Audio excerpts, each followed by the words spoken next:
In 1936, aircraft manufacturer Boulton-Paul was busy building the prototype of its P-82, which would go on to become the Boulton-Paul Defiant. But before the prototype of the famous turret fighter was even completed, the British Air Ministry was already contemplating its replacement. Their primary concern was gun caliber. The P-82, and the other aircraft being developed towards the same specification, featured 4 .303 caliber machine guns. With the rapid development of aircraft with all-metal structures by the mid-1930s, especially those with stressed metal skin as well, it was feared that this armament would not be enough to bring down enemy bombers quickly. Ideally, the Air Ministry wanted a fighter that could do the job in just 1 or 2 attack passes at most, and so their attention switched from machine guns to cannons. In March 1936, they issued Specification F.18/36. This called for a twin-engine, 3-seat aircraft, which could be capable of 375 miles an hour at 15,000 feet, and it was to be armed with a 4-cannon turret. As with the previous specification, this aircraft was to intercept formations of enemy bombers, ideally approaching from below, and blast them out of the sky with the concentrated firepower of its turret. In a departure from their usual strict attitude, the Air Ministry proved to be quite flexible with this new specification.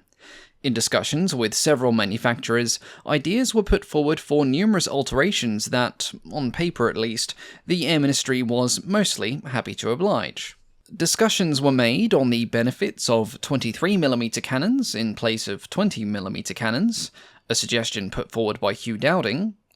Others focused on concerns that placing all 4 guns in a single turret was impractical, instead pushing for a dispersed layout, despite the fact that this would increase crew requirements and reduce single-point accuracy. And some discussions strayed even further from common sense, with the suggestion that the interceptor should instead drop specialized high-explosive bombs on the enemy bomber formations instead. Thankfully, sanity prevailed on this one, and this particular suggestion was put aside rather quickly. Unsurprisingly, Boulton-Paul was interested in submitting a design for this specification, not least because they were worried their existing project could be cancelled because of it. As a result of consulting with various manufacturers, the Air Ministry issued a revised specification in 1937, F1137, and it was to this that Boulton-Paul would put forward their new design, the P-92. In March of 1938, 3 prototypes of the P-92 were ordered. One to be powered by Rolls-Royce Vultures, one with Napier Sabres, and a third to be used specifically for turret and armament development. By May of 1938, Boulton-Paul already had a mock-up ready for inspection. Part of the new specification required that the turret must be able to fire through 360 degrees of azimuth, including being able to fire straight ahead, and this is why the P-92 looked like it was wearing a giant hat. This was in fact a Boulton-Paul Type L turret that was housed in a streamlined 13-foot diameter cupola. It would contain 4 drum-fed 20mm Hispano cannons, which had 120 rounds for each gun, and it was powered by the same electro-hydraulic systems that the company had developed for its other turrets. Much of the turret was buried in the aircraft's shoulder-mounted wing, which, from necessity, had a very thick center section so that only the upper part of the turret was exposed in the slipstream. This part of the wing was also significantly reinforced to reduce flexing, something that was not ideal in a 13-foot diameter ring that was filled with ball bearings. The fuselage was to be built in 5 sections: the front, center, the rear in 2 halves, and then the tail. Because the turret was to be built into the thickened wing, the fuselage could be given a very thin cross-section to help reduce drag.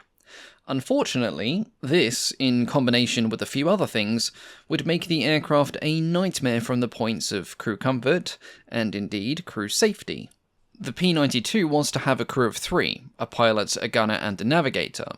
The navigator was included due to the predicted range of 2,000 miles, and the fact that the gunner couldn't really see below the horizon. The navigator and the pilot were sat in tandem at the front of the fuselage. The pilot's cockpit was just ahead of the propeller arcs, giving excellent forward visibility, and because of this proximity to the propeller, special attention was given to the soundproofing for both the pilot and the navigator cabins. There was, however, the question of bailing out.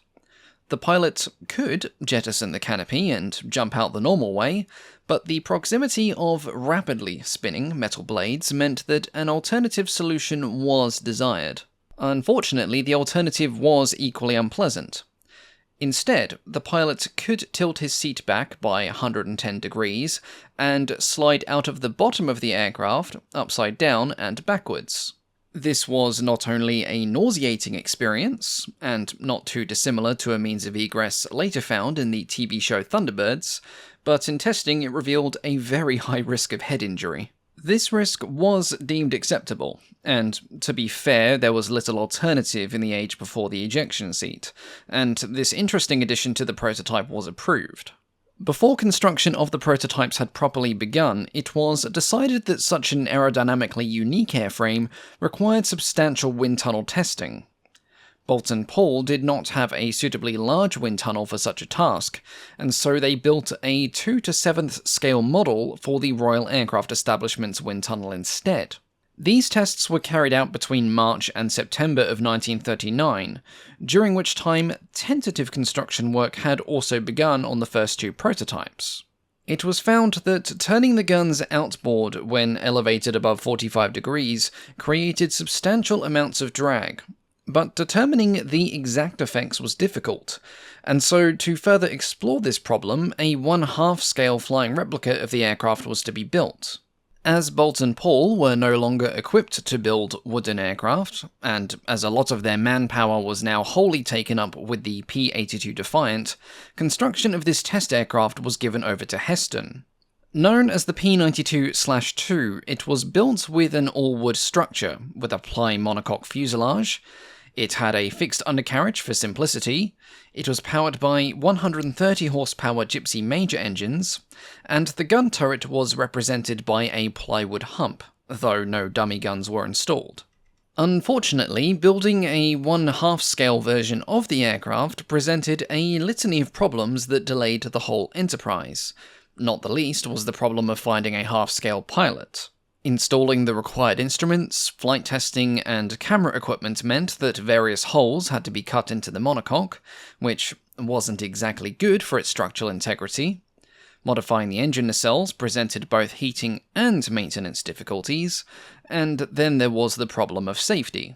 Though there were pilots of a small enough stature to somewhat comfortably operate the aircraft, being able to do so safely was a different matter entirely. The means of escape in the event of an emergency was even more challenging than on the envisioned full-scale version. An emergency exit panel was installed behind the pilot seat on the port side, and by operating a small handle, the pilot could collapse the seat, open the panel, and wriggle his way out. Except that said handle could not actually be reached from the pilot's seat. To solve this issue, a piece of string was attached to the handle, which the pilot could then pull, but reportedly those pilots who saw the aircraft preferred to take their chances by bailing out in the traditional way, spinning propeller blades be damned. In the end, the specification and the project behind the P-92 was cancelled before this half-scale model even made its first flight. Not only were the demands of the war putting an emphasis on the production of more simple designs, but the early experiences of the Boulton-Paul Defiant were convincing the Air Ministry that the drawbacks of the turret fighters were greater than their supposed benefits. Though the prototype P-92s were abandoned, the half-scale model was still completed, and it made its first flight in the spring of 1941. It then went on to complete a series of test flight programs, first with Boulton-Paul at Wolverhampton, and then at the experimental establishment at Boscombe Down. Most of these tests were done to evaluate the aerodynamic effects of the turret system, but for whatever reason the purpose of the design was not disclosed to the establishment, and their team assumed it was supposed to house a new type of airborne radar. Nevertheless, the tests were carried out, and the aircraft performed better than expected. It was found to be pleasant to handle, with hardly any faults, the controls were responsive, and it was both laterally and longitudinally stable. The main complaint, unsurprisingly, was a complete and total lack of pilot comfort due to the cramped conditions and an unacceptable level of safety from the point of bailing out.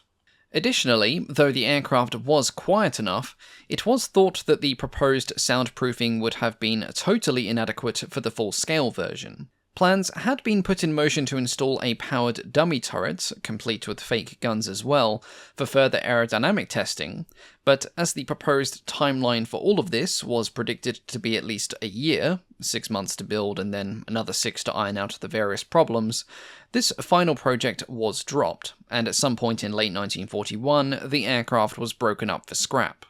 Had the P-92 actually gone into production, the tests at least showed it had the promise to be a semi-decent night fighter, the horrific choice of the Vulture engines notwithstanding.